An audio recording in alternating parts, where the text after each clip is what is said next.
Assalamualaikum warahmatullahi wabarakatuh. Apa kabar sahabat Al-Fatah yang dimuliakan Allah?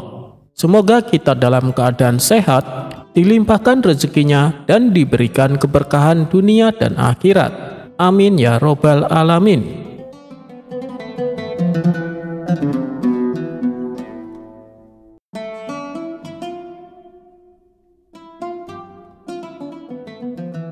Di suatu pagi di kota Baghdad, ketika angin bertiup lembut dan langit cerah tak berawan, Abu Nawas berjalan-jalan di pasar. Ia baru saja menerima sekantong roti tawar dari seorang pedagang yang memberinya secara cuma-cuma sebagai tanda hormat. Sambil mengunyah roti itu dengan santai, Abu Nawas mendengar sekelompok orang yang sedang berdebat di pinggir pasar. Suara mereka naik turun seperti orang bertikai soal perkara penting. Padahal yang mereka bahas hanyalah satu hal. Apakah roti tawar itu ada rasanya atau tidak? Abu Nawas seperti biasa, tidak tahan melihat orang bertengkar tanpa arah. Ia pun mendekat dengan roti tawar di tangannya dan berkata, "Wahai saudara-saudaraku, ada apa kalian ribut-ribut pagi-pagi begini? Apakah ada peperangan, pencurian, atau pertikaian soal istri dua?" tanya Abu Nawas dengan santai. Seseorang menjawab, "Bukan Abu Nawas, kami hanya sedang membahas perkara penting, yaitu roti tawar. Temanku ini bilang roti tawar itu tidak ada rasanya, tapi aku bilang ada. Sekarang kami jadi bertengkar," jawab salah satunya. Abu Nawas tersenyum dan duduk di antara mereka. Perkara roti pun bisa jadi perdebatan besar ya. Baiklah, mari kita bahas dengan cara orang bijak. Aku akan jadi penengah, ujar Abu Nawas. Semuanya setuju. Mereka duduk membentuk lingkaran seperti majelis ulama dadakan. Si penentang rasa berkata, "Roti tawar itu hambar, tidak manis, tidak asin, tidak gurih. Kalau dimakan tanpa mentega atau selai, rasanya seperti mengunyah kain basah. Maka aku nyatakan kalau roti tawar itu tidak punya rasa," ujar si penentang rasa. Si pendukung rasa membalas, "Itu tidak benar. Justru keunikan roti tawar adalah rasanya yang lembut, sedikit gurih, dan teksturnya yang khas. Tidak perlu rasa mencolok, tapi tetap terasa," jawab si pendukung rasa. Mereka saling menatap seperti singa dan harimau. Lalu semua menoleh ke Abu Nawas. "Bagaimana menurutmu Abu Nawas?" tanya mereka. Abu Nawas mengunyah pelan sisa roti tawar di tangannya. Ia memejamkan mata seolah sedang menelaah rahasia alam semesta. Lalu membuka mulutnya dengan gaya dramatis. Inilah salah satu pertanyaan paling sulit dalam hidup. Apakah roti tawar memiliki rasa? Dan aku Abu Nawas akan menjawabnya besok pagi, jawab Abu Nawas. Besok pagi? Semua orang serempak memprotes. Tenanglah, untuk menjawab ini aku harus bermeditasi, berpuasa, dan berbicara dengan roti itu sendiri, jawab Abu Nawas santai. Orang-orang pun membubarkan diri, penasaran akan jawaban esok hari. Singkat cerita, pada keesokan paginya, semua orang berkumpul lagi di tempat yang sama. Bahkan para pedagang menutup lapaknya lebih awal. Seorang penjual kopi bahkan membawa roti tawar sepiring penuh untuk sesi uji rasa. Abu Nawas datang dengan jubah bersih dan wajah penuh wibawa. Ia naik ke atas peti kayu agar suaranya terdengar jelas. Ia pun mulai berpidato. "Saudaraku sekalian, setelah semalam merenung, aku sadar bahwa pertanyaan tentang rasa roti tawar bukan hanya pertanyaan tentang lidah, tapi tentang hati." Mendengar itu orang-orang mulai bingung, tapi Abu Nawas melanjutkan, "Bagi sebagian orang, roti tawar memang terasa hambar, tapi bagi mereka yang lapar, roti tawar bisa terasa seperti pesta. Rasa tidak hanya datang dari makanan, tapi juga dari suasana, dari kondisi, dari harapan." Lalu ia mengambil sepotong roti dan berkata, "Bila kau makan roti ini sambil duduk di bawah hujan, sedih karena ditinggal kekasih, maka rasanya pahit. Tapi jika kau makan ini saat kau sedang jatuh cinta, mungkin rasanya manis. Maka siapa bisa bilang rasa itu tetap? Orang-orang terdiam terpukau. Tiba-tiba ada seorang anak kecil muncul dari belakang dan berkata, "Tapi paman, semua itu tidak menjawab pertanyaannya. Roti tawar ada rasanya atau tidak?" Abu Nawas tertawa. "Benar juga kau nak. Baiklah, aku akan jawab dengan jujur. Dengarlah semua." Ia menunjuk roti dan berkata, "Roti tawar memang punya rasa, tapi rasanya itu sangat pemalu. Ia tak suka tampil mencolok seperti sambal atau kecap. Ia muncul pelan-pelan ketika kau mengunyah dengan sabar. Jadi, jika kau merasa roti tawar itu tidak ada rasanya, mungkin karena kau makannya terlalu cepat." Semua orang tertawa terbahak-bahak. Sejak saat itu, perdebatan soal roti tawar pun selesai. Dan setiap kali seorang berkata roti tawar tidak ada rasanya, warga Baghdad akan menjawab, "Kau makannya terlalu cepat, seperti tidak punya waktu untuk rasa."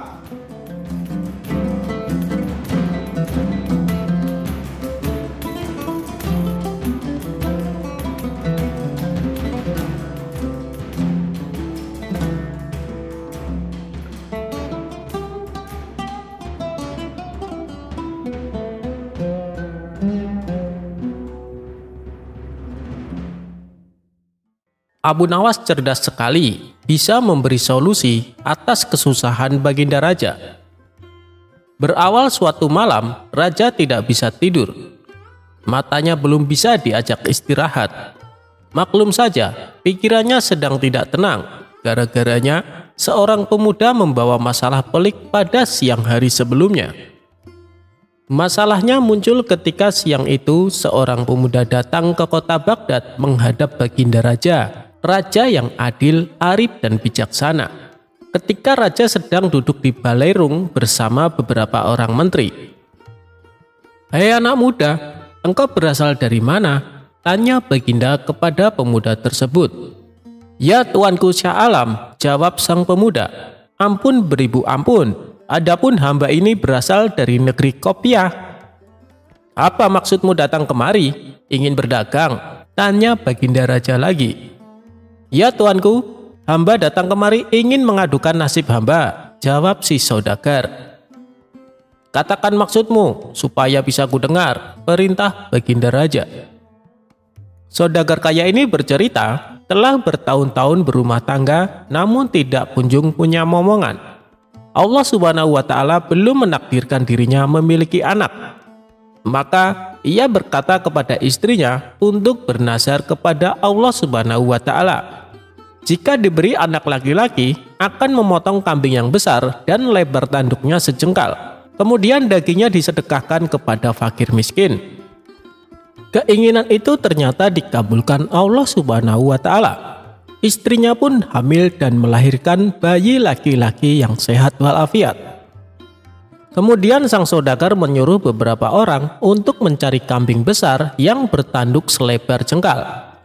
Dengan pesan, beli saja kambing itu berapapun harganya, tidak usah ditawar lagi. Ternyata usaha tersebut gagal total. Sulit memperoleh kambing dengan lebar tanduk sejengkal. Kambing yang ada paling-paling selebar 3-4 jari. Akibatnya, saudagar itu merasa kesulitan. Tidur pun tidak nyenyak. Terpikir olehnya untuk mengganti nazarnya tersebut dengan 10 ekor kambing sekaligus. Yang penting kan kambing, bukan hewan lain. Namun, rencana tersebut akan dikonsultasikan dulu dengan beberapa orang penghulu di negeri itu. Ia telah mengadu kepada seorang penghulu. Pas kebetulan saat itu datang di rumah penghulu sedang banyak orang. Rupanya ada pertemuan para penghulu seluruh negeri. "Apa maksud kedatangan Anda kemari?" tanya penghulu yang tertua. "Ya Tuan Kadi, hamba mempunyai nazar yang sulit dipecahkan." Lalu ia menguraikan kendala yang dihadapi dan rencana penggantiannya. Ternyata para kadi itu tidak berani memberikan rekomendasi untuk mengganti nazar. Mereka bahkan menyuruh saudagar tersebut terus mencari kambing bertanduk sejengkal. dimanapun dan kemanapun sesuai nazar semula. Kami semua tidak berani menyuruh menggantinya dengan yang lain-lain, ujar mereka. Kenyataan itu makin menambah berat beban saudagar tersebut. Ia pun mohon diri pulang ke rumah. Nah, itu sebabnya dia memutuskan menghadap Baginda Raja. Hamba mohon petuah dan nasihat Baginda Raja agar hamba dapat mengerjakan nazar hamba itu dengan sempurna, tutur saudagar itu kepada Baginda dengan nada menghibah. Baiklah, datanglah besok pagi. Insya Allah aku dapat memberi jalan keluar, janji Baginda Raja. Saudagar itu pun mohon pamit dengan meninggalkan beban bagi Baginda Raja. Dia bingung memikirkan nazar saudagar tersebut. Sepanjang siang dan malam ia tidak dapat memicingkan matanya. Dengan apa nazar itu akan dibayar bila kambing bertanduk sejengkal tidak didapat juga? Diganti dengan yang lain haram hukumnya. Malam harinya Baginda Raja mengumpulkan para kadi dan alim ulama di istananya. Kepada mereka, Baginda Raja menyatakan keresahan hatinya sehubungan dengan nazar saudagar dari Qopiah itu. Tolong berikan pertimbangan kepadaku malam ini juga, karena aku sudah terlanjur berjanji kepadanya untuk menerimanya menghadap esok pagi, atau aku akan mendapat malu besar. Suasana Balerung pun hening, sunyi senyap berkepanjangan. Mereka termenung dan terpekur memikirkan titah Baginda Raja. Namun, tidak juga ditemukan jalan keluarnya. Ya Tuanku Sahalam, tidak ada hukumnya, baik menurut kitab maupun logika, bahwa nazar itu boleh diganti dengan barang lain. Setelah itu satu persatu mereka mohon diri meninggalkan Balerung dan pertemuan pun bubar. Baginda Raja lalu masuk istana hendak tidur, tetapi yang diceritakan tadi, mata Baginda Raja tidak mau diajak kompromi. Karena otak masih terfokus pada masalah nazar dan malu besar yang akan dihadapinya esok pagi. Menjelang subuh, Baginda Raja pun teringat kepada Abu Nawas. Tidak ada manusia yang dapat memutuskan hal ini selain Abu Nawas, pikirnya dengan sukacita. Setelah itu barulah Baginda Raja dapat memicingkan matanya, tidur pula sampai pagi. Begitu bangun, diutuslah penggawa memanggil Abu Nawas. Setelah Abu Nawas tiba di hadapannya, Baginda Raja pun mengutarakan perihal nazar saudagar dari negeri Qopiah itu dan semua usaha yang sudah ditempuhnya, serta malu besar yang akan didapatnya sebentar lagi. Karena para kadi dan orang alim seluruh negeri ini tidak dapat memberikan jalan keluar. Apalagi sebentar lagi saudagar dari negeri Qopiah tersebut akan menghadap ke istana. Apa pendapatmu tentang hal itu? Tanya Baginda Raja dengan sorot mata ingin tahu jawaban Abu Nawas. Ya Tuanku Sahalam, janganlah Tuanku bersusah hati. Jika Tuanku percaya, insya Allah hamba dapat menyelesaikan perkara ini, jawab Abu Nawas meyakinkan. Tidak berapa lama kemudian, Balerung pun dipenuhi orang-orang yang ingin tahu keputusan Baginda Raja tentang nazar saudagar dari negeri Qopiah itu. Baginda Raja memanggil saudagar tersebut dan memerintahkan Abu Nawas memecahkan masalah itu. Hai saudagar, bawalah kemari anakmu dan seekor kambing yang besar badannya, kata Abu Nawas. Mendengar perkataan Abu Nawas itu, semua orang terheran-heran, termasuk Baginda Raja dan si saudagar itu.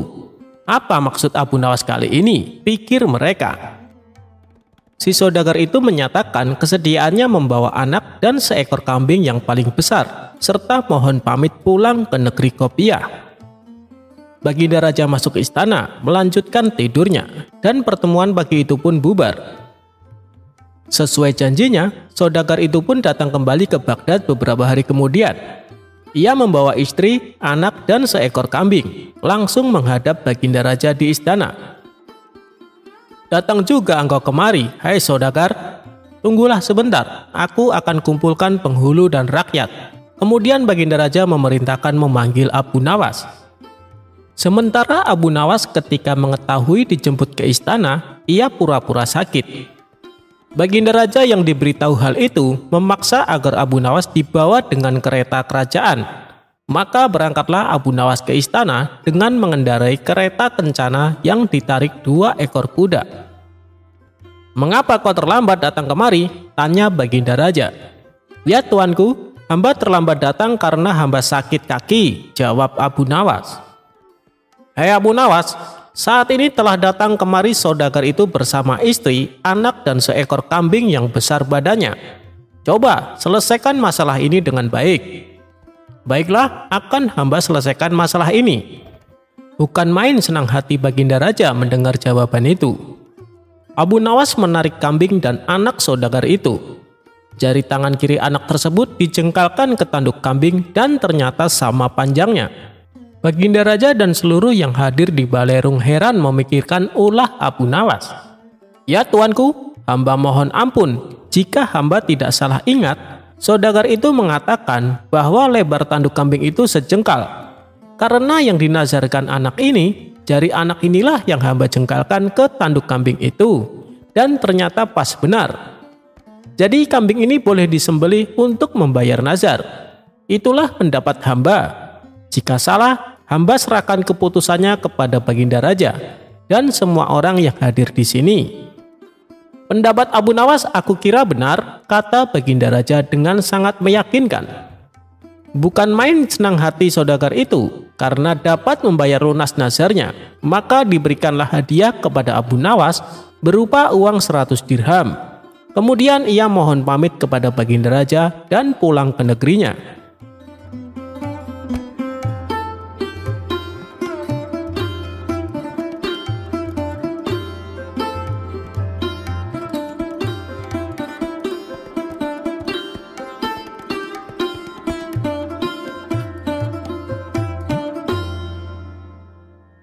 Dahulu, ada seorang ulama sufi yang sangat disegani dan dihormati oleh seluruh masyarakat.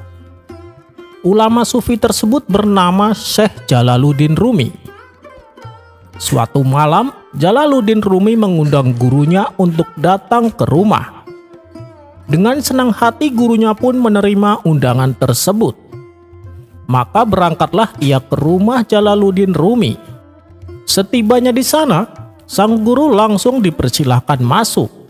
Kemudian Jalaluddin Rumi menyiapkan hidangan istimewa untuk menjamu gurunya.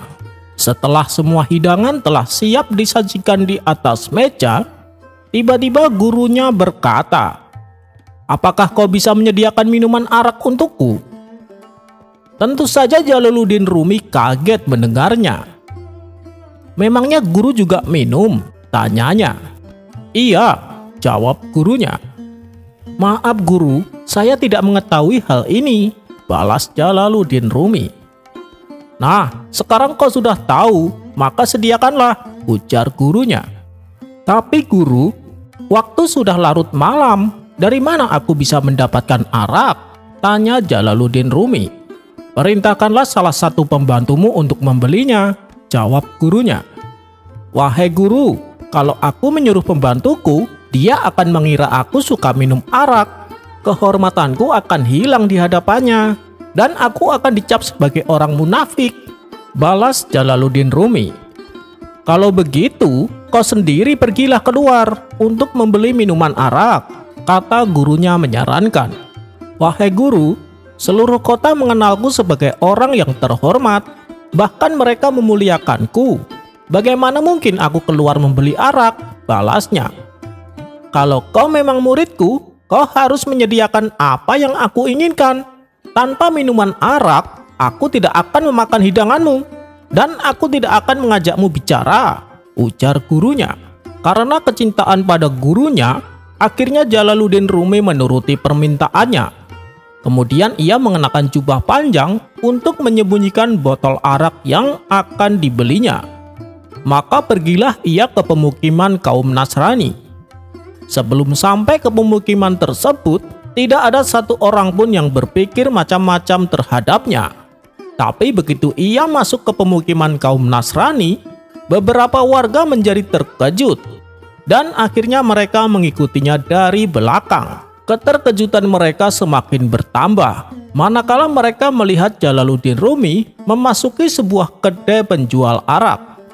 Ia terlihat membeli botol arak dan menyembunyikannya di balik jubah.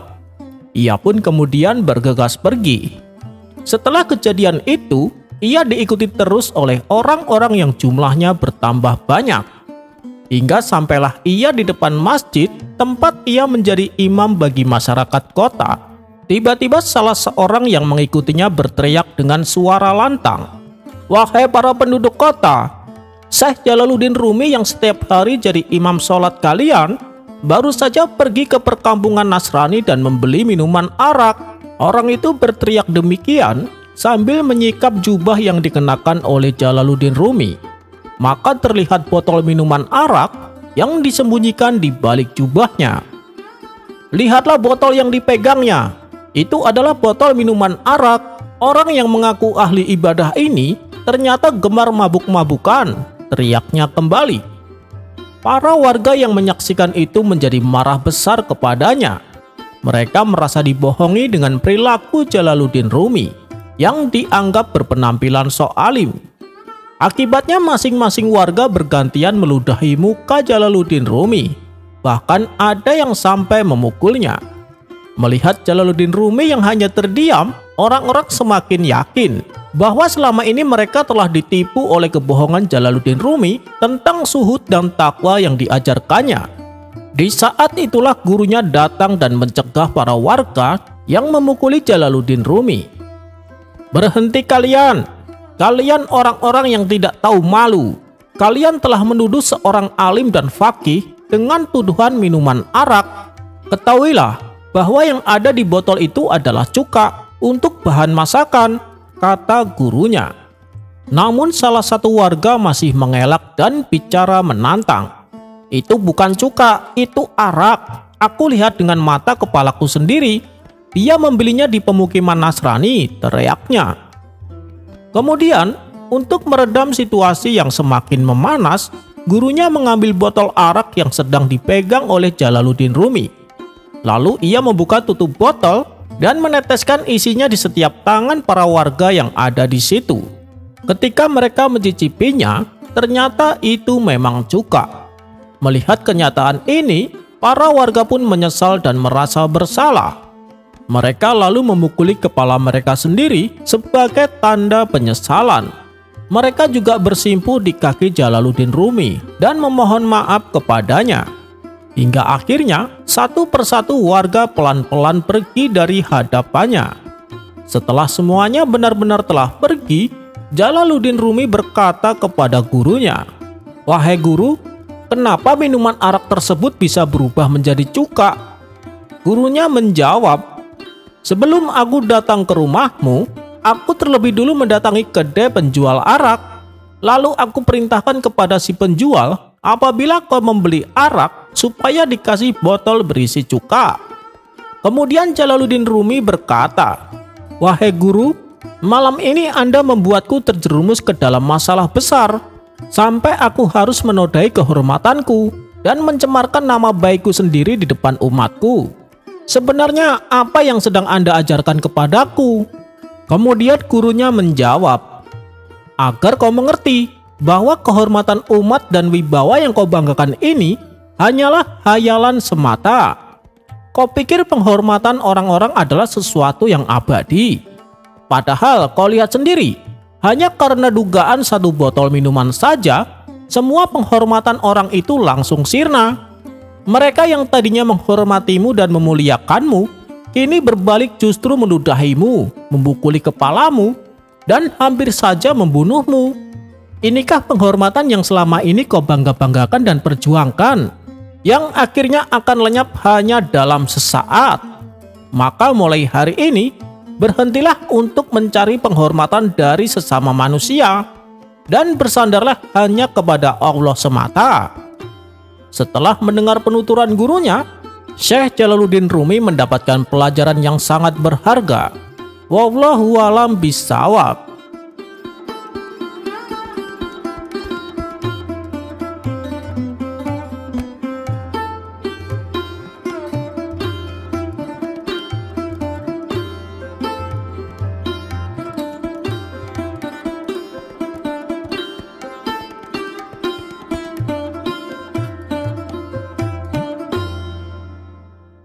Dikisahkan ada seorang saudagar kaya di kota ingin bersedekah. Ia ingin memastikan bahwa sedekahnya diberikan kepada orang yang benar-benar miskin. Maka ia pun berkeliling kota mencari orang yang tampak membutuhkan. Di sudut pasar, saudagar itu melihat seorang pria yang duduk termenung dengan pakaian compang-camping. Wajahnya tampak muram dan tubuhnya kurus kering. Tanpa berpikir panjang, saudagar itu menghampirinya dan menyerahkan sekantong uang emas. "Terimalah ini, aku ingin membantu orang-orang yang kesusahan," kata saudagar itu. Pria itu terkejut, tetapi dengan cepat menerima kantong emas tersebut. Namun saat saudagar beranjak pergi, tiba-tiba seorang penjaga pasar datang sambil berteriak, "Tangkap pencuri itu, dia baru saja mencopet seorang pedagang." Saudagar itu langsung pucat mendengarnya. Ia baru saja memberi sedekah kepada seorang pencuri. Sementara itu, si pencuri dengan cekatan melarikan diri bersama kantong emasnya. Si saudagar merasa malu karena sedekahnya salah sasaran. Di hari berikutnya, si saudagar kembali berjalan mencari orang yang benar-benar miskin. Tak lama, ia melihat seorang pria yang mengenakan pakaian sederhana dan duduk bersandar di tembok dengan wajah letih. "Nah, kau pasti orang susah, terimalah sedekah ini," kata saudagar sambil menyerahkan sekantong emas lagi. Pria itu terkejut, tetapi akhirnya menerima dengan senyum ramah. Namun, keesokan harinya, betapa terkejutnya si saudagar itu ketika melihat pria yang diberikan sedekah kemarin ternyata sedang duduk di sebuah kedai mahal, makan dan minuman dengan mewah. Bahkan, pria itu ternyata adalah seorang pedagang kaya yang sedang menyamar untuk menghindari utang dagangannya. Si saudagar kembali menepuk jidatnya. "2 kali aku memberi sedekah, 2 kali pula aku salah orang," keluhnya. Di hari berikutnya, si saudagar masih belum menyerah. Saudagar itu kembali mencari orang miskin yang pantas diberi sedekah. Kali ini, ia melihat seorang pria berjanggut berpakaian lusuh dan tampak seperti gelandangan. "Ini dia, kau pasti benar-benar membutuhkan bantuan. Terimalah sedekah ini," kata saudagar sambil menyerahkan kantong emas untuk ketiga kalinya. Pria itu pun tersenyum dan menerimanya tanpa banyak bicara. Namun keesokan harinya, saudagar hampir pingsan melihat pria itu sedang duduk santai di taman istana, bercakap-cakap dengan baginda raja. Ia pun segera menghampiri dan berkata, "Hei, Abu Nawas, kenapa kau menerima sedekahku? Bukankah kau bukan orang miskin?" tanya si saudagar. Abu Nawas tertawa dan berkata, "Hei tuan saudagar, kau hanya melihat penampilan seseorang tanpa memastikan siapa dia. Jika aku ingin memanfaatkan sedekahmu, aku bisa saja menggunakannya sendiri. Tapi tenang, kantong emas itu telah kubagikan kepada fakir miskin yang benar-benar membutuhkannya." Saudagar itu pun terdiam. Ia akhirnya sadar bahwa selama ini ia hanya menilai orang dari luarnya saja tanpa mencari tahu lebih dalam. Sejak hari itu, ia belajar untuk lebih berhati-hati dan lebih bijak dalam bersedekah, memastikan bantuannya benar-benar sampai kepada orang yang membutuhkannya. Sementara itu, Abu Nawas tetap tertawa puas karena meskipun bukan dirinya yang membutuhkan, setidaknya sedekah itu sampai di tangan yang tepat.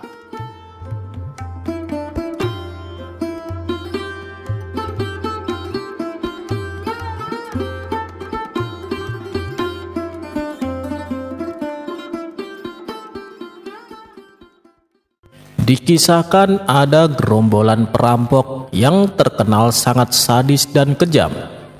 Mereka melakukan aksinya di tengah padang gurun pada malam hari. Setiap kali ada rombongan kabilah yang melintasi jalan tersebut, kawanan perampok ini langsung menyergapnya dan menjarah semua harta benda milik para kabilah. Apabila ada yang berani mencoba melawan, maka kawanan perampok ini tak segan-segan untuk membunuhnya.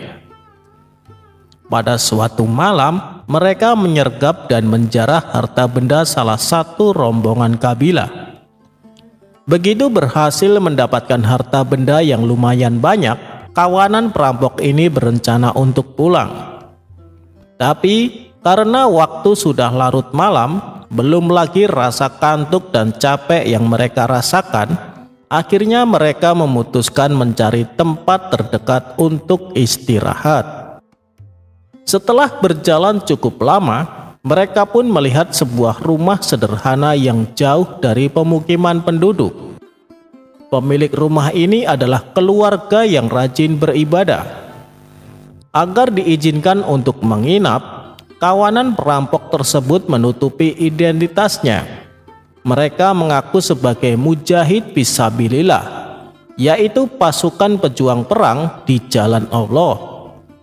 Kehadiran mereka di rumah tersebut disambut hangat oleh tuan rumah. Bahkan mereka langsung disuguhkan hidangan makan malam sebelum mereka beristirahat.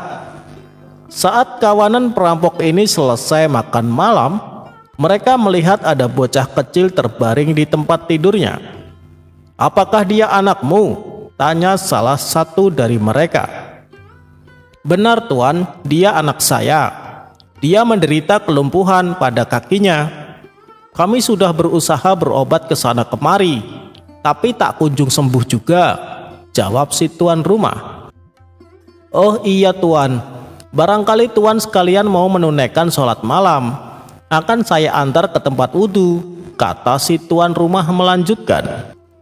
Tak ingin identitasnya terbongkar, kawanan perampok ini terpaksa berwudhu dan melakukan sholat malam layaknya seperti yang dilakukan oleh pejuang fisabilillah. Si tuan rumah ini bukan hanya rajin ibadah, tapi ia juga selalu berprasangka baik kepada siapapun. Ia sama sekali tidak menaruh curiga bila tamunya adalah kawanan perampok. Ia percaya kalau tamunya yang datang adalah pejuang fisabilillah. Bahkan bekas sisa air wudhu yang dipakai oleh para perampok ia kumpulkan di sebuah wadah. Dengan mengharap keberkahan dari mereka, lalu air tersebut ia basuhkan di kedua kaki anaknya yang sedang menderita kelumpuhan. Setelah menjelang pagi hari, kawanan perampok tersebut pamit pulang kepada si tuan rumah. Singkat cerita, beberapa hari kemudian kawanan perampok ini kembali melakukan aksinya. Mereka menyergap dan merampok rombongan kabilah yang sedang melintas di tengah padang gurun. Begitu selesai dengan aksinya, sebelum pulang mereka kembali mendatangi rumah yang tempo hari digunakan untuk menginap. Setelah sampai di depan rumah, ketua perampok mengetuk pintunya dan mengucapkan salam. Lalu terdengar suara jawaban dari dalam rumah. "Siapa di luar?" tanyanya kemudian. "Kami, rombongan pejuang fisabilillah yang tempo hari numpang menginap," jawab ketua perampok. Pintu rumah pun segera dibuka oleh anaknya. Kawanan perampok ini heran dan kaget. Bukankah anak ini yang katanya lumpuh? Kenapa sekarang tiba-tiba bisa berjalan? Belum hilang rasa herannya, tuan rumah dan anaknya langsung mengajak salaman dan menciumi tangan para perampok ini satu persatu.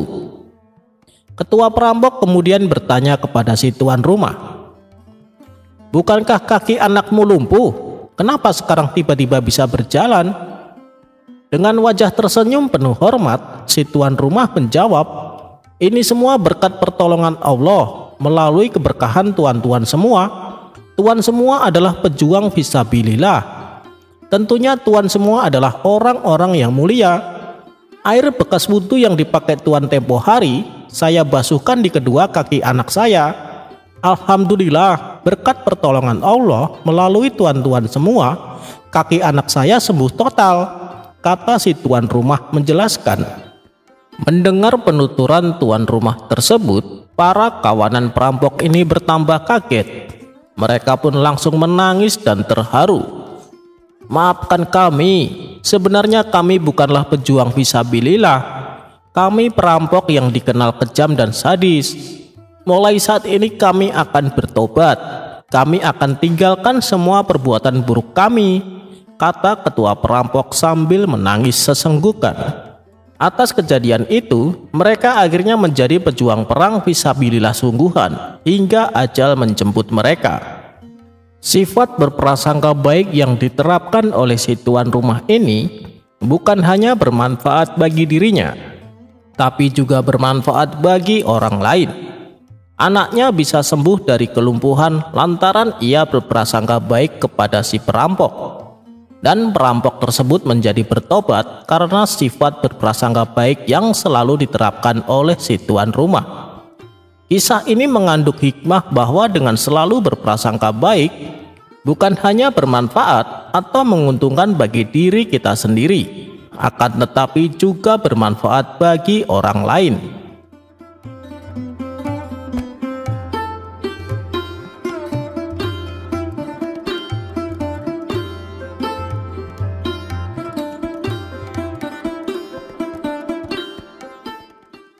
Mencari kambing besar bertanduk lebar.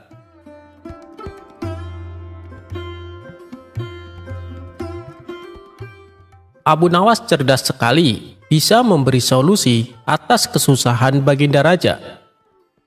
Berawal suatu malam, Raja tidak bisa tidur. Matanya belum bisa diajak istirahat. Maklum saja, pikirannya sedang tidak tenang.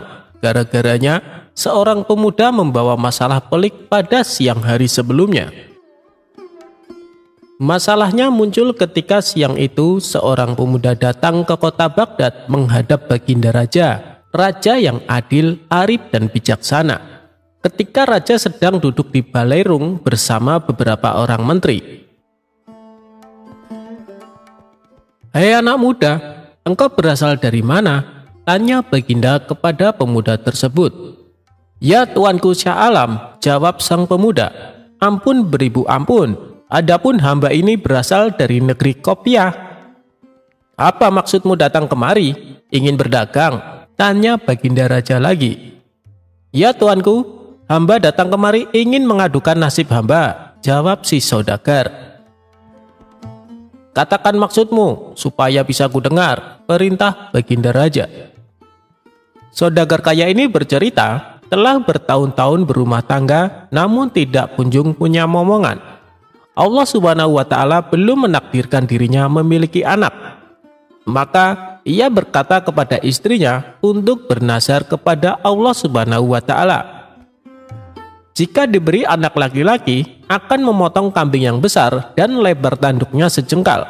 Kemudian dagingnya disedekahkan kepada fakir miskin. Keinginan itu ternyata dikabulkan Allah Subhanahu wa Ta'ala. Istrinya pun hamil dan melahirkan bayi laki-laki yang sehat walafiat. Kemudian sang saudagar menyuruh beberapa orang untuk mencari kambing besar yang bertanduk selebar jengkal. Dengan pesan, beli saja kambing itu berapapun harganya, tidak usah ditawar lagi. Ternyata usaha tersebut gagal total.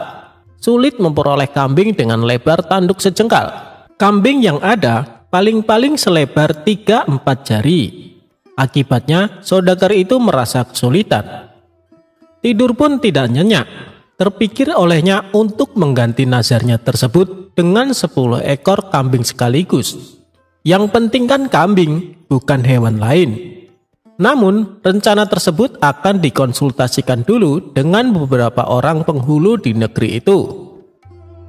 Ia telah mengadu kepada seorang penghulu. Pas kebetulan saat itu datang di rumah penghulu sedang banyak orang. Rupanya ada pertemuan para penghulu seluruh negeri. "Apa maksud kedatangan Anda kemari?" tanya penghulu yang tertua. "Ya Tuan Kadi, hamba mempunyai nazar yang sulit dipecahkan." Lalu ia menguraikan kendala yang dihadapi dan rencana penggantiannya. Ternyata para kadi itu tidak berani memberikan rekomendasi untuk mengganti nazar. Mereka bahkan menyuruh saudagar tersebut terus mencari kambing bertanduk sejengkal, dimanapun dan kemanapun sesuai nazar semula.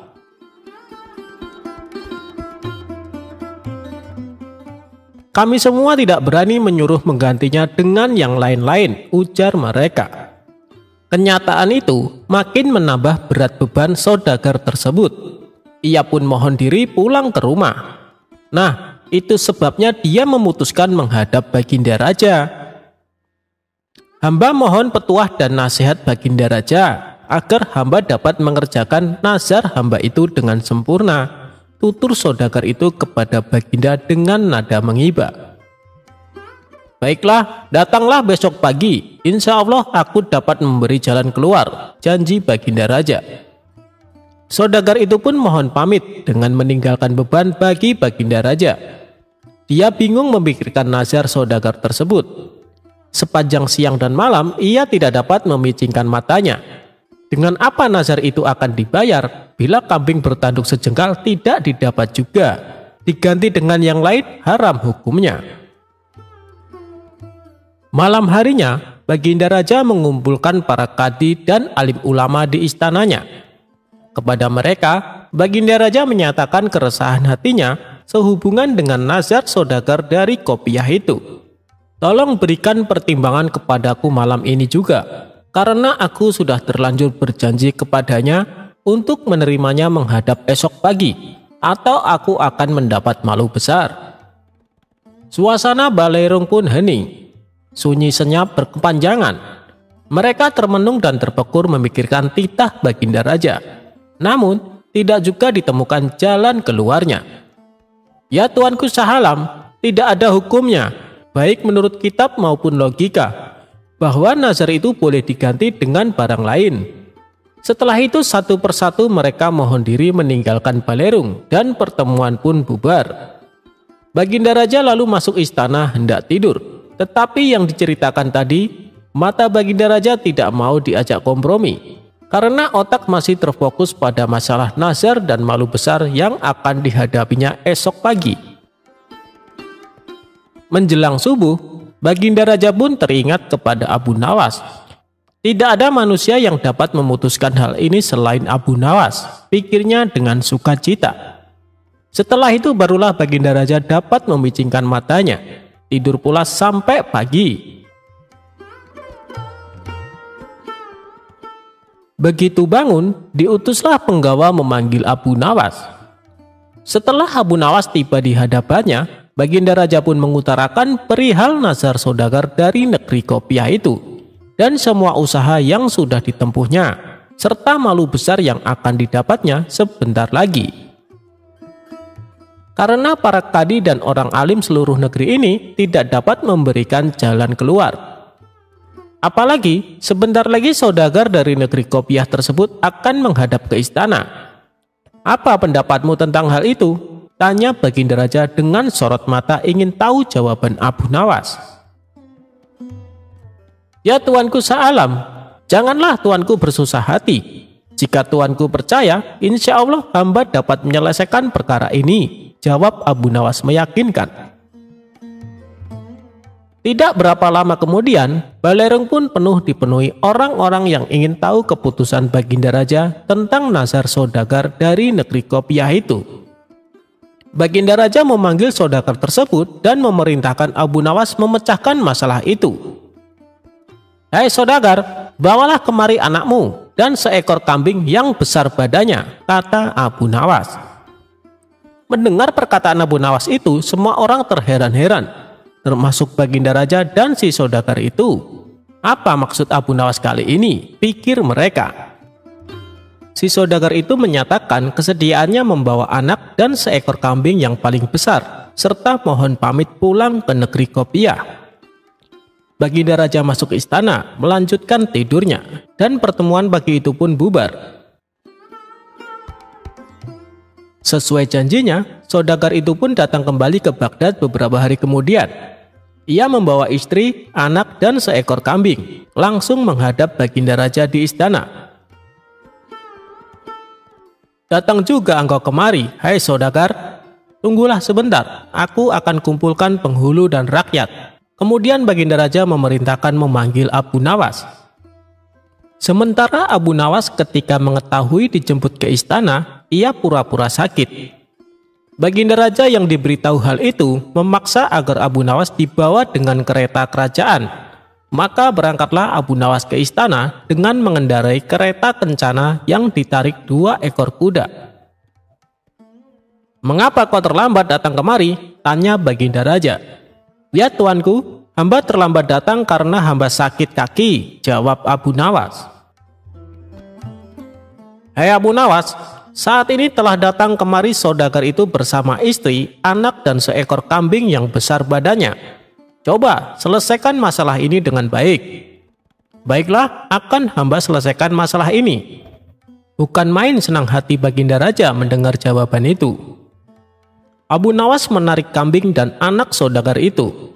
Jari tangan kiri anak tersebut dijengkalkan ke tanduk kambing dan ternyata sama panjangnya. Baginda Raja dan seluruh yang hadir di Balerung heran memikirkan ulah Abu Nawas. "Ya tuanku, hamba mohon ampun, jika hamba tidak salah ingat, saudagar itu mengatakan bahwa lebar tanduk kambing itu sejengkal. Karena yang dinazarkan anak ini, jari anak inilah yang hamba jengkalkan ke tanduk kambing itu, dan ternyata pas benar.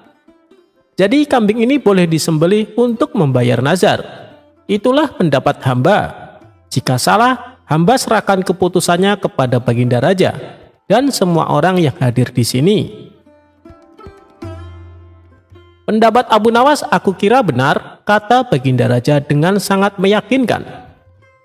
Bukan main senang hati saudagar itu karena dapat membayar lunas nazarnya, maka diberikanlah hadiah kepada Abu Nawas berupa uang 100 dirham. Kemudian ia mohon pamit kepada Baginda Raja dan pulang ke negerinya.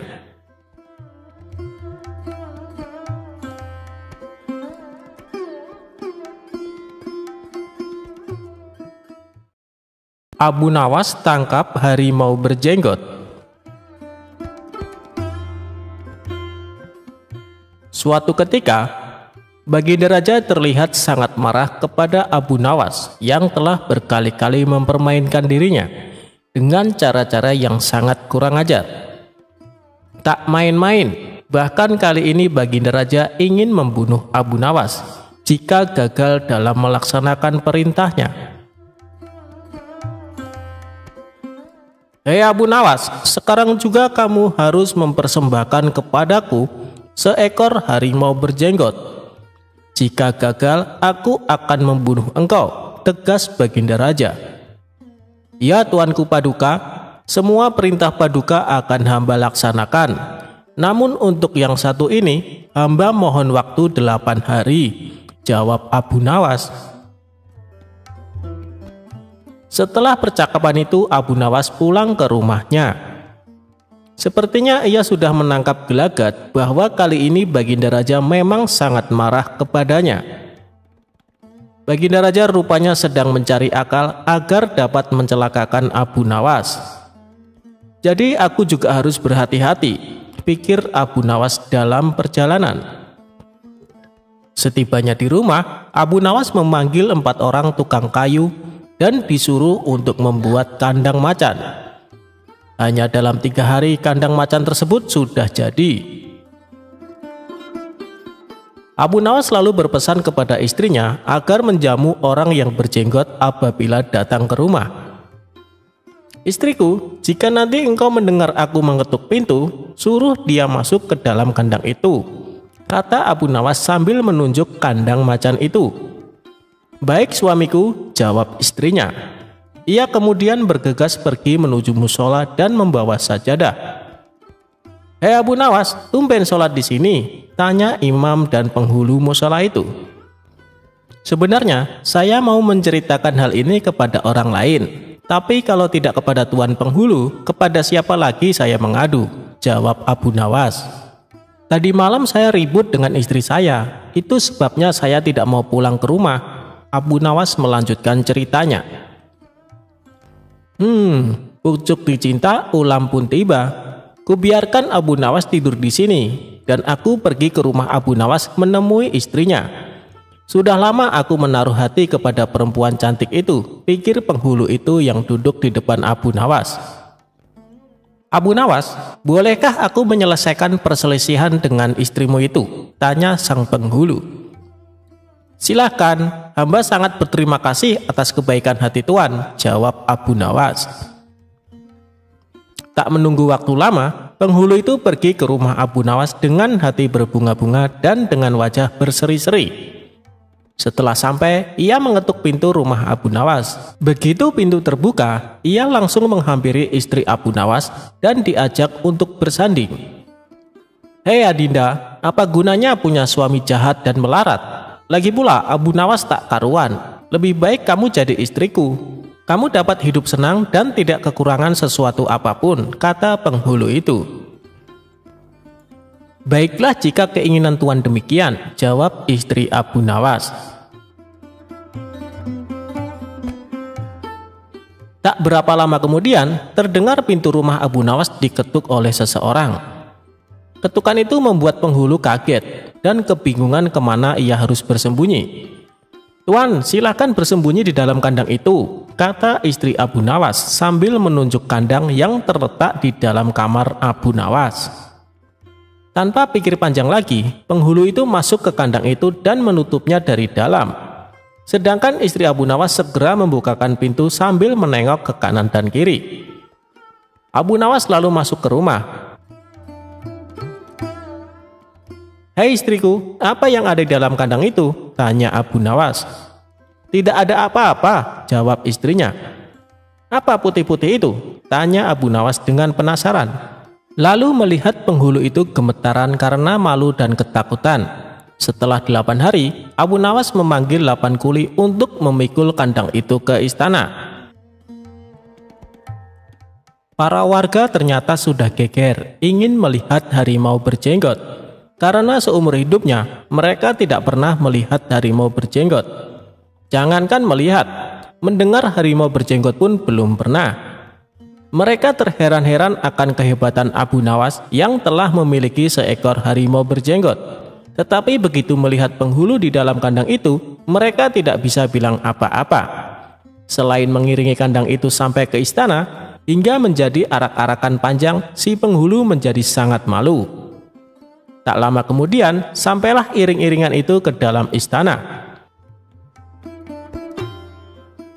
Hei Abu Nawas, apa kabar? Apakah kamu sudah berhasil mendapatkan harimau berjenggot? Tanya Baginda. Dengan berkat dan doa tuanku, alhamdulillah hamba berhasil, jawab Abu Nawas. Maka dibawalah kandang itu ke hadapan Baginda Raja. Ketika Baginda hendak melihat harimau tersebut, si penghulu memalingkan mukanya ke arah lain dengan muka merah padam karena perasaan malu bercampur takut. Tiba-tiba Baginda Raja menggeleng-gelengkan kepala dengan takjub. Sebab menurut penglihatan Baginda, yang ada di dalam kandang itu adalah penghulu musola. Abu Nawas buru-buru menimpali. Ya tuanku, itulah harimau berjenggot. Tapi Baginda tidak cepat tanggap.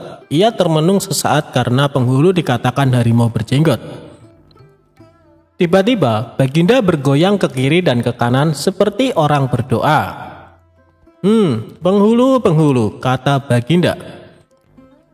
Ya tuanku Paduka, perlukah memberitahukan kenapa hamba dapat menangkap harimau berjenggot ini di rumah hamba sendiri? Kata Abu Nawas. Baginda Raja menganggukkan kepala tanda setuju. Abu Nawas pun menceritakan apa yang terjadi sebelumnya kepada Baginda Raja. Ya, aku maklum sudah, ujar Baginda Raja sambil menoleh ke kandang itu dengan mata berapi-api. Melihat hal itu, Baginda sangat murka kepada sang penghulu. Sebab ia semestinya menegakkan hukum, ia pula yang melanggarnya, ia telah berkhianat. Baginda segera memerintahkan punggawa mengeluarkan penghulu dari kandang dan diarak keliling pasar, setelah sebelumnya dicukur botak agar diketahui oleh seluruh rakyat betapa aibnya orang yang berkhianat.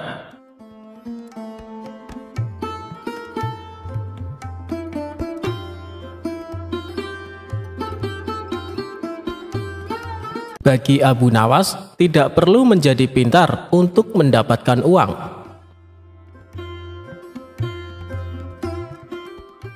Abu Nawas memiliki tetangga, sebut saja Abu Jahil. Abu Jahil selalu merasa lebih pintar dari Abu Nawas. Tetapi Abu Nawas enggan meladeni ketika dia mengajak bermain tebak-tebakan karena tidak mau mempermalukannya.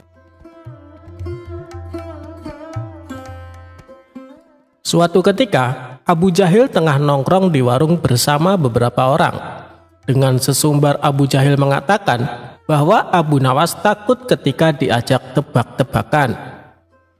Teman-teman Abu Jahil setengah tidak percaya, sebab mereka tahu kecerdikan Abu Nawas. Untuk membuktikan kecerdasannya, Abu Jahil mengajak teman-temannya bermain tebak-tebakan. Jika kalian tidak bisa menjawab tebakan saya, maka kalian kasih saya 5 dinar. Jika saya tidak bisa menjawab tebakan kalian, saya kasih kalian 50 dinar, kata Abu Jahil. Namun anehnya, semua tebakan yang dilontarkan oleh temannya bisa dijawab oleh Abu Jahil.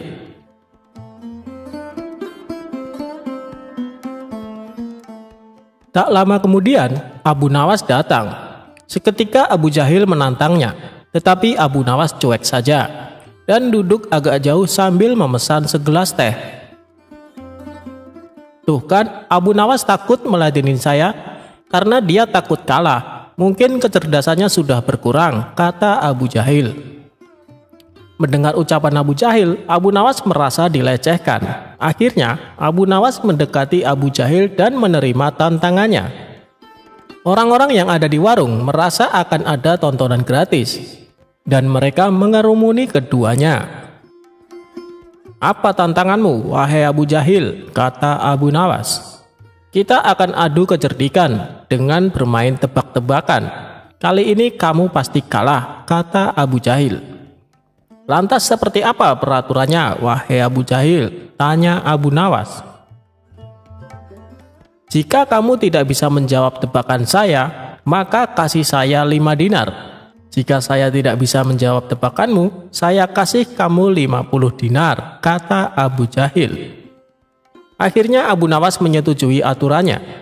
Tetapi Abu Jahil meminta agar mengajukan pertanyaannya terlebih dahulu. Tebak-tebakan pun dimulai. Berapa jarak bumi dengan langit? Tanya Abu Jahil. Mendengar pertanyaan seperti itu, Abu Nawas terkejut. Lalu Abu Nawas merogoh sakunya dan memberikan uang 5 dinar ke Abu Jahil. Sekarang giliran Abu Nawas memberikan pertanyaan. Hewan apa yang kakinya 3? Tanya Abu Nawas. Mendengar pertanyaan itu, Abu Jahil juga kaget. Tetapi ia berpikir keras untuk mencari jawaban. 1 jam kemudian, dia belum bisa menemukan jawabannya. Akhirnya ia terpaksa memberikan 50 dinar ke Abu Nawas. Memangnya hewan apaan, Abu Nawas? Tanya Abu Jahil penasaran. Mendengar pertanyaan itu, Abu Nawas memberinya 5 dinar. Saya butuh jawaban, bukan uang, kata Abu Jahil. Saya tidak tahu jawabannya, makanya saya kasih 5 dinar. Kan begitu aturannya, kata Abu Nawas. Sekarang giliran saya bertanya, lanjut Abu Nawas. Hewan apa yang kakinya 3? Tanya Abu Nawas. Kan sudah ditanyakan, kenapa ditanyakan lagi? Protes Abu Jahil. Kamu kan belum bisa menjawabnya. Tadi kan aku kasih kamu 5 dinar karena tidak bisa menjawab pertanyaan yang sama, kata Abu Nawas.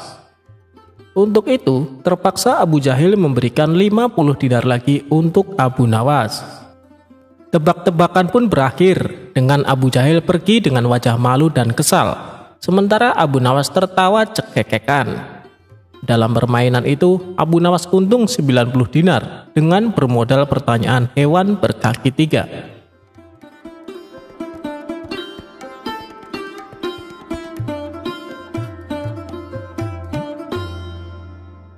Ajaran Abu Nawas cukup berserah diri, rezeki akan mendatangimu.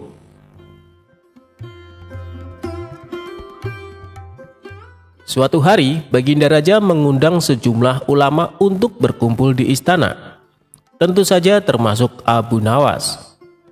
Raja mengundang Abu Nawas dan para ulama untuk membahas berbagai hukum Islam.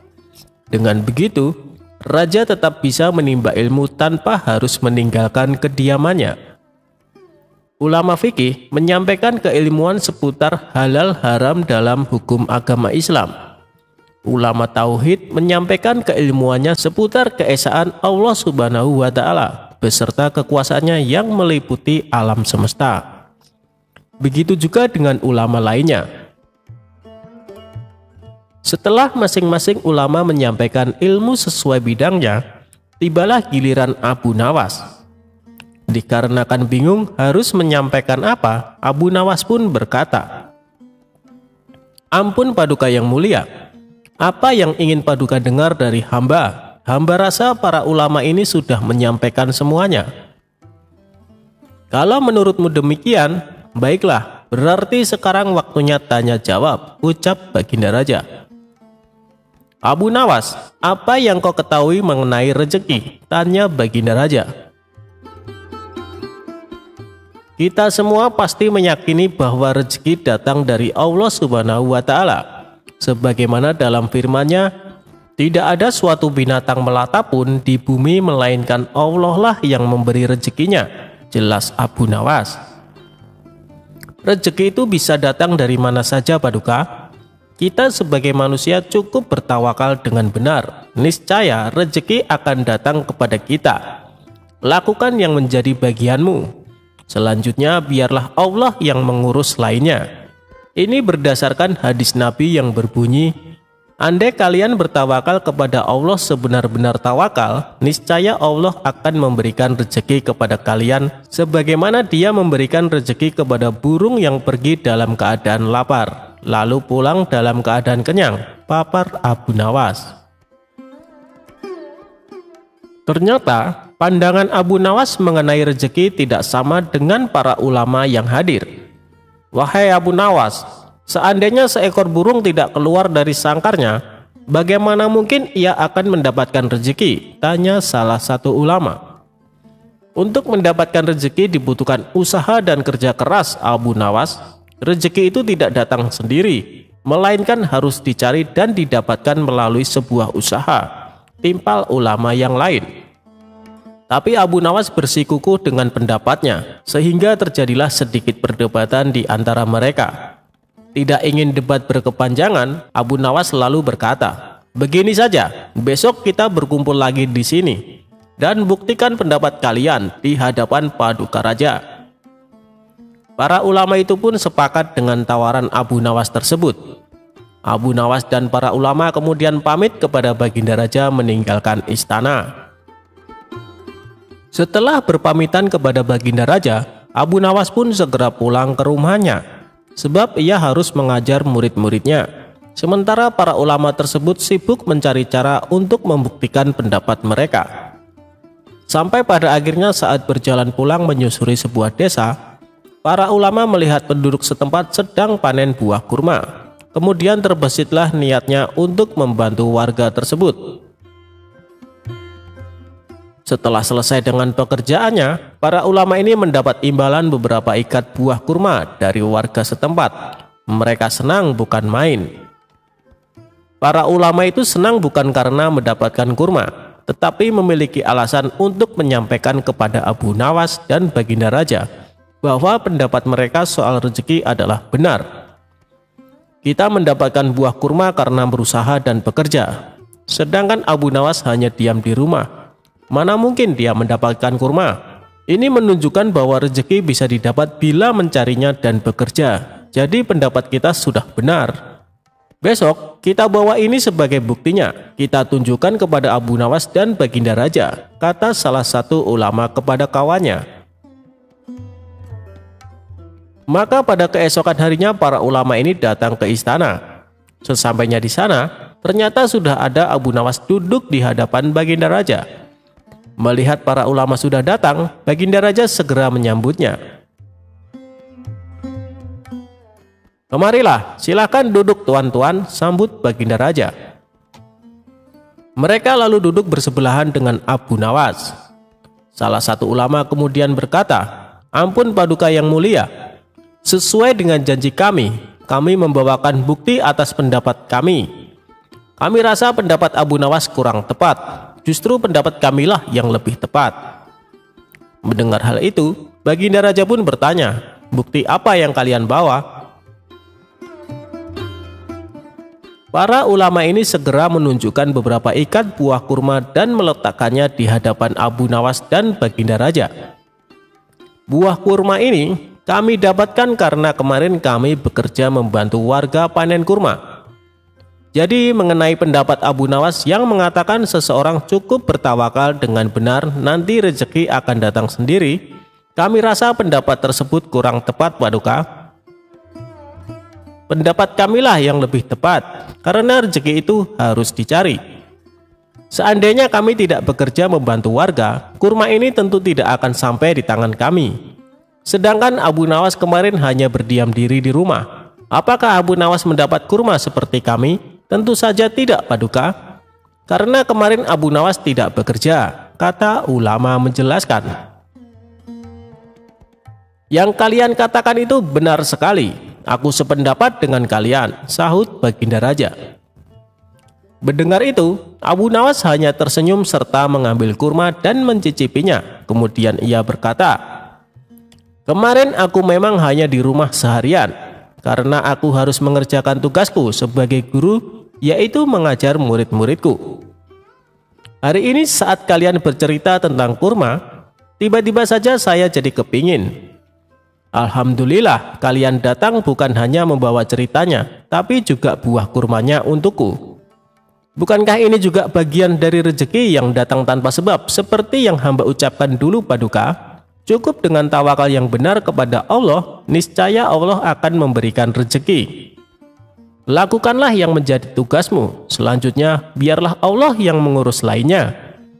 Hamba melakukan tugas sebagai guru, lalu Allah mengirim kalian membawakan kurma untukku," ucap Abu Nawas tidak mau kalah.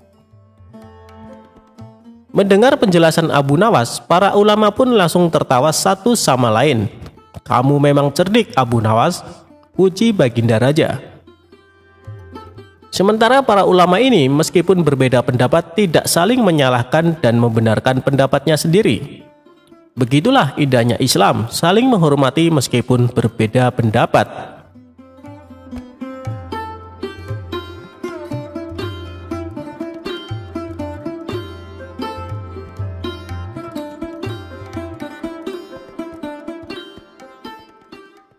Dikisahkan, Baginda Raja masgul berat.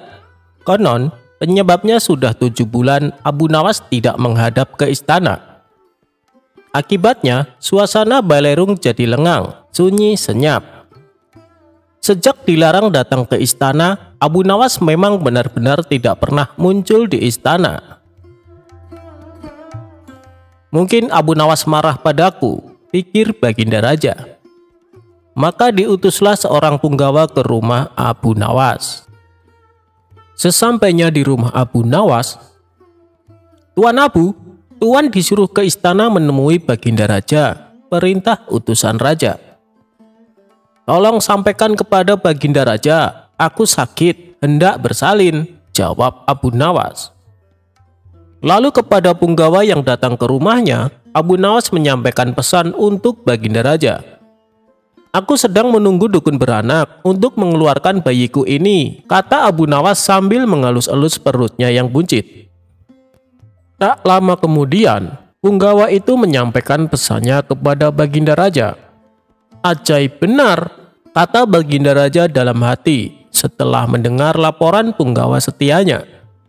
"Baru ini aku mendengar kabar seorang lelaki bisa hamil, dan sekarang hendak bersalin. Dulu mana ada lelaki melahirkan? Aneh," pikir Baginda Raja. Maka timbul keinginan Baginda Raja untuk menengok Abu Nawas. Maka berangkatlah dia diiringi sejumlah menteri dan para punggawa ke rumah Abu Nawas. Begitu melihat Baginda Raja datang, Abu Nawas pun berlari-lari menyambut dan menyembah kakinya, seraya berkata, "Ya tuanku Syah Alam, berkenan juga rupanya tuanku datang ke rumah hamba yang hina dina ini," ucap Abu Nawas. Baginda Raja dipersilahkan duduk di tempat yang paling terhormat, sementara Abu Nawas duduk bersila di bawahnya. "Ya Tuanku Syah Alam, ada gerangan apakah Syah Alam datang ke rumah hamba ini? Rasanya bertahta selama bertahun-tahun, baru kali ini Tuanku datang ke rumah hamba," tanya Abu Nawas. "Aku kemari karena ingin tahu keadaanmu," jawab Baginda Raja. "Engkau dikabarkan sakit hendak melahirkan, dan sekarang sedang menunggu dukun beranak. Sejak zaman nenek moyangku hingga sekarang, aku belum pernah mendengar ada seorang lelaki mengandung dan melahirkan. Itu sebabnya aku datang kemari," terang sang raja. Abu Nawas tidak menjawab, ia hanya tersenyum. "Coba jelaskan perkataanmu. Siapa lelaki yang hamil dan siapa dukun beranaknya?" tanya Baginda Raja lagi. Maka dengan senang hati berceritalah Abu Nawas. "Konon ada seorang raja mengusir seorang pembesar istana. Tetapi setelah 5 bulan berlalu, tanpa alasan yang jelas, sang raja memanggil kembali pembesar tersebut ke istana. Ini ibarat hubungan laki-laki dan perempuan yang kemudian hamil tanpa menikah. Tentu saja itu melanggar adat dan agama, menggegerkan seluruh negeri. Lagi pula, apabila seorang raja mengeluarkan titah, tidak boleh mencabut perintahnya lagi. Jika itu dilakukan, ibarat menjilat air ludah sendiri. Itulah tanda-tanda pengecut. Oleh karena itu, harus berpikir masak-masak sebelum bertindak. Itulah tamsil seorang lelaki yang hendak bersalin. Adapun dukun beranak yang ditunggu adalah Baginda Raja kemari," tutur Abu Nawas.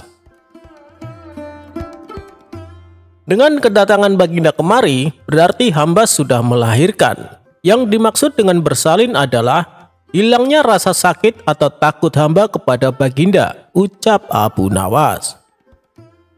"Ketika aku melarang kamu datang ke istana, itu tidak sungguh-sungguh, melainkan hanya bergurau. Besok datanglah engkau ke istana, aku ingin bicara denganmu," ucap Baginda Raja. "Memang di sana banyak menteri, tetapi tidak seperti kamu.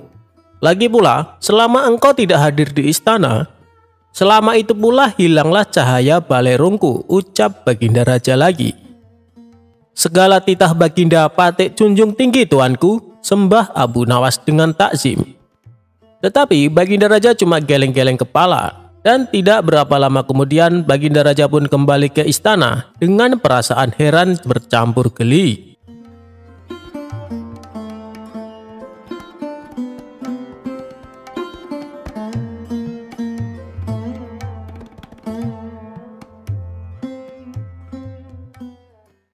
Kalah gertak dengan Abu Nawas, raja diminta memerintah bangsa semut. Selama ini raja memendam rasa penasaran karena Abu Nawas selalu cerdik dan lolos dari setiap jebakannya. Raja terus berpikir keras mencari cara untuk bisa mengalahkan sosok humoris dan cerdik ini. Akhirnya Menteri Istana memberi usulan sebuah pertanyaan yang menurut Baginda Raja sulit dijawab Abu Nawas. Maka saat itu juga dia memerintahkan beberapa pengawal untuk memanggil Abu Nawas. Para pengawal pun sampai di rumah Abu Nawas. "Tuan Abu Nawas, Anda diperintah Paduka Raja ke istana sekarang juga," ujar salah seorang pengawal. Abu Nawas yang sedang istirahat merasa terganggu dengan kehadiran para pengawal istana. Kalau bukan perintah Baginda Raja, tentu saja Abu Nawas akan mengusirnya. "Sampai kapan sih Paduka Raja selalu mengganggu istirahatku?" gerutu Abu Nawas. Dengan terpaksa Abu Nawas datang ke istana. Akibat perasaannya yang sudah dongkol, Abu Nawas pun bertingkah agar Baginda Raja emosi. Ia langsung mengambil makanan dan duduk di samping sang raja. Awalnya tingkah Abu Nawas yang tidak sopan ini sempat membuat raja jengkel. Tapi karena ada rencana untuk mempermalukan Abu Nawas, ia pun menahan emosinya. "Wahai Abu Nawas, aku ada tebakan untukmu. Apa kau siap menjawabnya?" tanya Baginda Raja. Tujuanku ke sini memang untuk menjawab tebakan Paduka Raja, jawab Abu Nawas dengan enteng. Bagus, kalau kau bisa menjawab pertanyaanku, aku akan memberikan hadiah 1000 dinar, ungkap Baginda Raja. Tapi kalau kau tidak mampu menjawab, sebagai hukumannya rambut kepalamu harus digundul dan janggutmu dipotong bersih. Lalu aku akan mengarakmu dengan keledai, sambung Baginda Raja. Seketika Abu Nawas terkejut, karena biasanya hukuman yang akan diterima yaitu penjara selama sebulan. Baiklah Paduka Raja, tapi hamba tidak menginginkan uang, balas Abu Nawas. Lalu apa yang kau inginkan? Tanya Baginda Raja lagi. Hamba ingin Paduka Raja memerintahkan serangga-serangga itu jangan menggangguku, jawab Abu Nawas. Baginda Raja pun kaget dengan permintaan Abu Nawas. Sejenak dia berpikir bahwa serangga-serangga itu bukan rakyatnya, maka tidak akan mungkin terjadi. Bukankah Baginda seorang raja? Akan hebat seorang raja bila dapat memerintah serangga, celetuk Abu Nawas. Rupanya Abu Nawas mengetahui apa yang dipikirkan oleh padukanya. Bagaimana Paduka? Apakah Paduka bersedia? Terang Abu Nawas. Rasa takut pun menghampiri Baginda Raja. Ia takut Abu Nawas dapat menjawab tebakannya. Tetapi dirinya malu apabila tidak dapat memenuhi permintaan Abu Nawas. Abu Nawas berpikir Baginda Raja takut malu. Akhirnya bersedia menjawab pertanyaan dari Paduka Raja tanpa sebuah syarat apapun. Mendengar hal itu, hati Baginda Raja merasa tenang dan lega. Ia pun langsung mengajukan pertanyaan tebakan kepada Abu Nawas. Pohon apa yang berumur 1 tahun memiliki 12 cabang, setiap cabangnya terdiri dari 30 daun, dan daun-daun tersebut sebagian menghadap ke arah cahaya, serta sebagian lagi menghadap ke arah gelap, tanya Baginda Raja. Namanya saja Abu Nawas, pertanyaan sesulit apapun pasti akan dijawabnya. Pohon itu mewakili tahun karena ada 12 bulan dalam 1 tahun. Dan 30 hari dalam 1 bulan, di mana 30 hari tersebut terbagi menjadi siang dan malam, jawab Abu Nawas. Baginda Raja pun terkejut saat Abu Nawas menjawab tanpa berpikir lama. Namun ia tenang, karena sebelumnya syarat yang diajukan Abu Nawas sudah dicabut. Tapi rasanya tidak adil Abu Nawas kalau aku tidak memberikan hadiah. Katakan Abu Nawas apa yang kau inginkan, kata Baginda Raja. Baiklah, hamba minta 500 dinar, dan selama 1 bulan Paduka Raja tidak boleh mengganggu hamba, jawab Abu Nawas. Baginda Raja pun menuruti permintaan Abu Nawas tidak akan mengganggunya selama 1 bulan ke depan, dan Abu Nawas pulang membawa 500 dinar.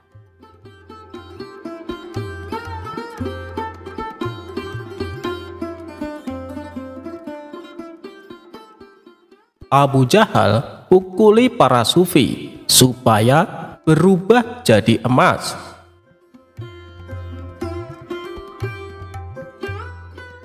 Berawal dari adanya seorang pedagang sukses bernama Abdul Malik.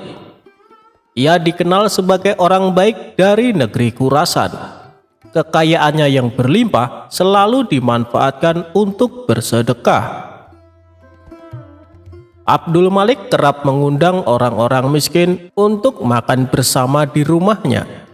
Sampai ada suatu hari dia menyedekahkan hampir semua hartanya dan merasakan kelegaan yang jauh lebih nikmat dibandingkan ketika memberi hanya sebagian kecil. Kelegaan itu membuatnya memutuskan menggunakan tiap harta miliknya untuk kesejahteraan fakir miskin. Abdul Malik membebaskan hatinya dari segala kekayaan duniawi dan berserah diri kepada takdir Allah Subhanahu wa Ta'ala. Suatu ketika saat sedang menunaikan sholat, Abdul Malik melihat sosok gaib muncul dari lantai kamarnya. Sosok itu ternyata seorang laki-laki berjubah berpenampilan layaknya seorang sufi. Laki-laki misterius tersebut menghampiri Abdul Malik dan berkata, "Wahai Abdul Malik, manusia murah hati dari Khurasan, aku adalah dirimu sendiri karena engkau telah berbuat kebajikan yang sungguh mulia. Kau mampu melepaskan diri dari kekayaan tanpa merasa menjadi orang hebat. Oleh karena itu, aku menganugerahkan kau dari sumber anugerah yang sejati. Ketahuilah, setiap hari dengan cara ini aku akan muncul di depanmu. Saat itu pukullah aku dan aku akan berubah menjadi emas. Ambillah emas itu sebanyak yang kau mau. Tak perlu khawatir kau akan menyakitiku, sebab yang kau ambil akan diganti dari sumber segala anugerah." Setelah berkata demikian, sosok itu pun lenyap seketika.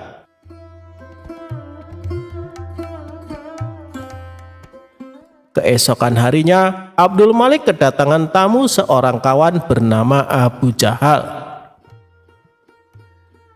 Saat mereka berdua sedang asik berbincang-bincang, tidak lama kemudian sosok misterius kemarin yang berpenampilan sufi kembali muncul di hadapan Abdul Malik.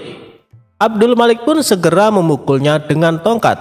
Seketika itu juga lelaki misterius yang dipukulnya berubah menjadi emas. Abdul Malik lalu mengambil bagiannya dan juga memberikan emas kepada Abu Jahal. Melihat peristiwa yang menakjubkan tersebut, Abu Jahal hanya bengong dan terpana. "Sungguh luar biasa," gumamnya. Tanpa mengerti kejadian sebelumnya, Abu Jahal mulai berpikir, alangkah gembiranya jika bisa melakukan hal serupa. Abu Jahal mengetahui bahwa kaum sufi rata-rata punya kekuatan tertentu. Ia pun menyimpulkan hanya perlu memukul mereka untuk mendapatkan emas. Maka terbesitlah di benak Abu Jahal sebuah ide konyol. Dia mengadakan sebuah jamuan pesta makan yang hanya dihadiri para sufi. Ketika para sufi ini sudah makan kenyang, Abu Jahal diam-diam mengeluarkan tongkat dan tanpa ampun dihantamnya para tamu undangan sampai tersungkur ke tanah. "Kenapa tidak ada yang berubah jadi emas?" batin Abu Jahal. Dikarenakan masih penasaran, Abu Jahal kembali memukuli mereka dengan tongkat. Tentu saja perbuatan ini membuat para sufi ketakutan. Mereka serempak kabur berlarian meninggalkan rumah Abu Jahal. Akibat perbuatan tersebut, para sufi mengadukan Abu Jahal kepada Tuan Hakim. Setelah itu ditangkaplah Abu Jahal dan disidangkan. Di hadapan Tuan Hakim, Abu Jahal beralasan bahwa perbuatannya ini semata-mata ingin meniru Abdul Malik. Pasalnya, dia pernah melihat Abdul Malik memukul seorang sufi, dan seketika itu juga orang yang dipukul berubah menjadi emas. Mendengar pengakuan Abu Jahal yang tidak masuk akal, Tuan Hakim kembali bertanya, "Apa kau yakin dengan yang kau lihat, Abu Jahal?" "Hamba yakin sekali, Tuan Hakim. Kalau tidak percaya, panggil saja Abdul Malik kemari," jawab Abu Jahal. Maka dipanggillah Abdul Malik ke pengadilan untuk dimintai keterangan. Dalam perjalanan ke pengadilan, sosok sufi misterius yang bisa berubah jadi emas membisikkan kepada Abdul Malik apa yang harus dikatakan. "Wahai Tuan Abdul Malik, apa benar yang dikatakan Tuan Abu Jahal?" tanya Tuan Hakim. "Menurut saya Abu Jahal sudah tidak waras, Tuan Hakim. Bisa saja dia sedang berusaha menutup-nutupi hobinya menyiksa orang tanpa alasan," ujar Abdul Malik. "Memang hamba mengenalnya, Tuan Hakim, tetapi yang ia ceritakan tentang kejadian di rumah hamba tidak lebih dari akal-akalan belaka," imbuhnya. Abu Jahal sempat membantah dan memprotes perkataan Abdul Malik. Ia juga menunjukkan barang bukti berupa emas yang didapat dari Abdul Malik.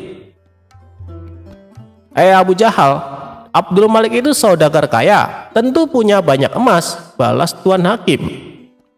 "Dikarenakan tidak punya bukti dan yang diceritakan tidak masuk akal, akhirnya Abu Jahal dihukum penjara. Sementara Abdul Malik masih melakukan rutinitas seperti biasa, memberikan sedekah uang dan makanan kepada fakir miskin setiap harinya.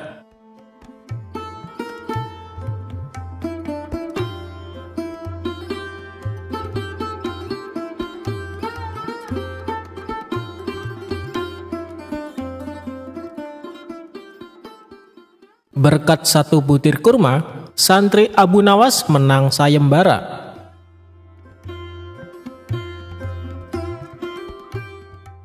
Abu Nawas memiliki banyak santri. Di sela-sela kesibukan, ia selalu menyempatkan diri mengajar santri-santrinya.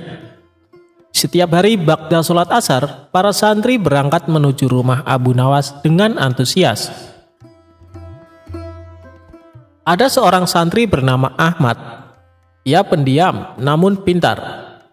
Sampai satu ketika ada seseorang santri bertanya, "Kenapa Abu Nawas begitu perhatian kepada Ahmad?" Abu Nawas menangkap ada kecemburuan di antara para santrinya, hingga suatu ketika dia mengadakan sayembara. "Sayembara apa Tuan Guru?" ujar salah seorang santrinya. "Besok kalian membawa buah kurma. Kurma yang termanis itulah pemenangnya. Sebagai hadiah akan kuberikan sorban," ujar Abu Nawas. Mereka pun berlomba-lomba membeli kurma ke pasar. Ada juga santri yang memetik di kebun orang tuanya. Ahmad sebagai anak yatim dan miskin hanya mempunyai 3 kurma di rumahnya. Saat dia jalan, dia melihat anak kecil menangis, lalu merasa iba dan menghampirinya. "Aku ingin makan buah kurma," kata anak kecil itu.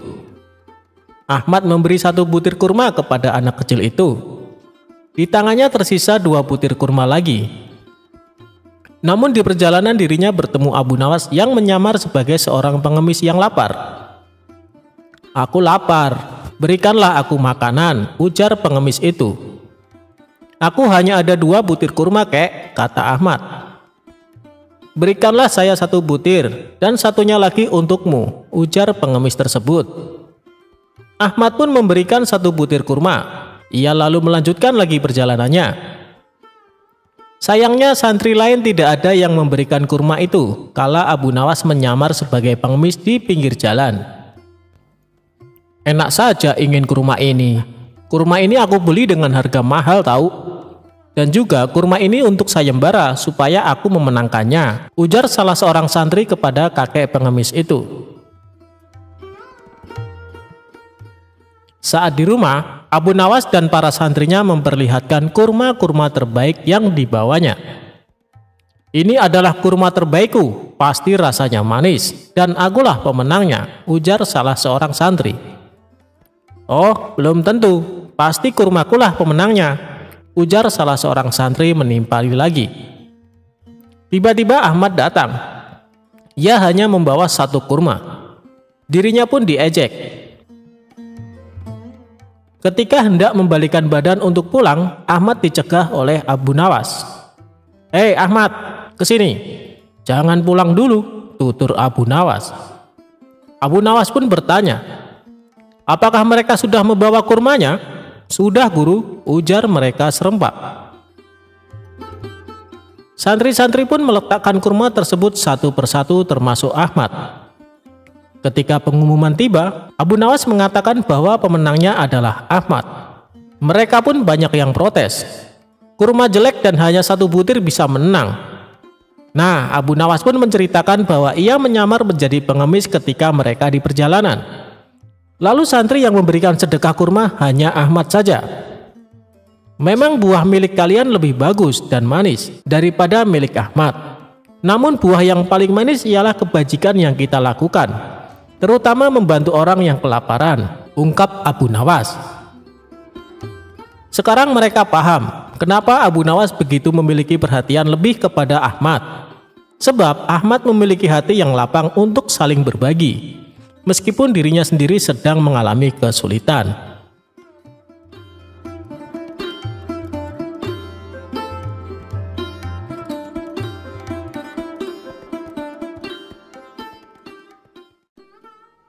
Akal bulus Abu Nawas makan sop gratis. Suatu hari Abu Jahil sibuk berbelanja di pasar. Tanpa diduga ia bertemu sahabat lamanya. "Hei Abu Jahil, apa kabar?" tanya sahabatnya. "Kabar baik, lama kita tak bertemu," balas Abu Jahil. Kemudian sahabatnya mengajak Abu Jahil ke rumahnya dan menjamunya dengan makanan. "Wahai kawan, aku merasa tersanjung dengan penghormatan ini. Kamu memang sahabatku yang istimewa. Besok aku mengundangmu ke rumahku untuk makan siang," pinta Abu Jahil. "Baiklah Abu Jahil, insya Allah aku akan datang," jawab sahabatnya itu. Esok harinya Abu Jahil membeli 2 ekor kelinci, tapi dia bingung bagaimana cara memasaknya. Kemudian ia teringat pada tetangganya Abu Nawas. "Abu Nawas kan pandai memasak, aku akan meminta bantuannya," pikir Abu Jahil. Abu Jahil lalu mendatangi rumah Abu Nawas dan mengutarakan keinginannya. Tentu saja Abu Nawas dengan senang hati bersedia membantunya. Saat Abu Nawas sibuk memasak, Abu Jahil berkata kepadanya, "Abu Nawas, aku tinggal sebentar menjemput sahabatku di pasar, sebab dia belum tahu alamat rumahku." Abu Nawas pun menjawab, "Ya, kamu pergi saja Abu Jahil, aku akan buat masakan sop kelinci yang lezat." Setelah Abu Jahil pergi, sop kelinci yang dibuatnya sudah matang. "Sepertinya lezat juga sop daging kelinci ini," pikir Abu Nawas. Dia pun mencicipinya satu iris. Mantap! Karena ketagihan, ia menyantap daging kelinci satu persatu sampai tersisa sedikit. Tidak lama kemudian datanglah Abu Jahil bersama sahabatnya. "Wahai Abu Nawas, ini sahabatku sudah datang, ayo siapkan makanannya," kata Abu Jahil. "Siap Abu Jahil, tapi lebih nikmat kalau ditambah dengan roti," ucap Abu Nawas. "Baiklah, aku akan keluar sebentar membeli roti," kata Abu Jahil. Sementara sahabat Abu Jahil duduk menunggu di ruang tamu. Ketika Abu Jahil keluar kedua kalinya ini, Abu Nawas malah menghabiskan sop kelinci yang dimasaknya. Selanjutnya, Abu Nawas berpikir bagaimana caranya agar Abu Jahil tidak marah. Tiba-tiba muncul ide jahil Abu Nawas. Ia menemui sahabat Abu Jahil yang duduk menunggu di ruang tamu. "Apakah kamu tahu kenapa diundang ke rumah Abu Jahil?" tanya Abu Nawas. "Aku tahu karena aku sahabatnya," jawab sahabat Abu Jahil. "Berarti kamu tidak tahu alasan yang sebenarnya," kata Abu Nawas berpura-pura sedih. "Memangnya ada apa dengan Abu Jahil?" tanya sahabat itu penasaran. "Sebenarnya sudah lama dia gila, sudah berobat kemana-mana tapi tidak ada satupun yang menyembuhkannya. Kemudian ada tabib yang menyarankan Abu Jahil memakan telinga manusia dan ternyata manjur. Abu Jahil semakin membaik dan mulai mengenali siapa saja sahabatnya, dan alasannya mengajakmu kemari agar bisa memotong telingamu untuk dimakan," kata Abu Nawas. "Apa ini serius?" tanya sahabat Abu Jahil.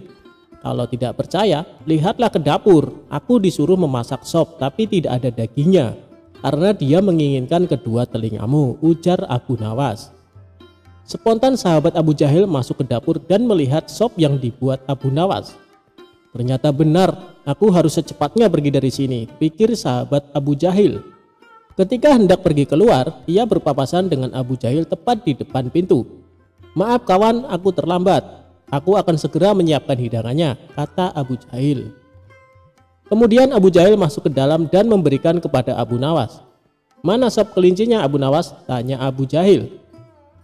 "Begini Abu Jahil, sahabatmu tadi mengambil 2 daging kelinci dan menyembunyikannya di balik bajunya. Lihatlah, sahabatmu keluar dan lari karena dia ketakutan dan malu kepadamu," ucap Abu Nawas. Abu Jahil menengok ke arah ruang tamu.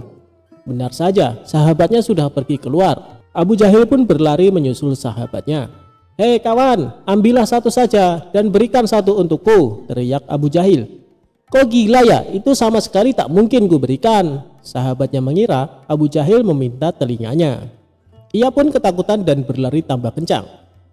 Sementara Abu Nawas yang menyaksikan itu tertawa terpingkal-pingkal.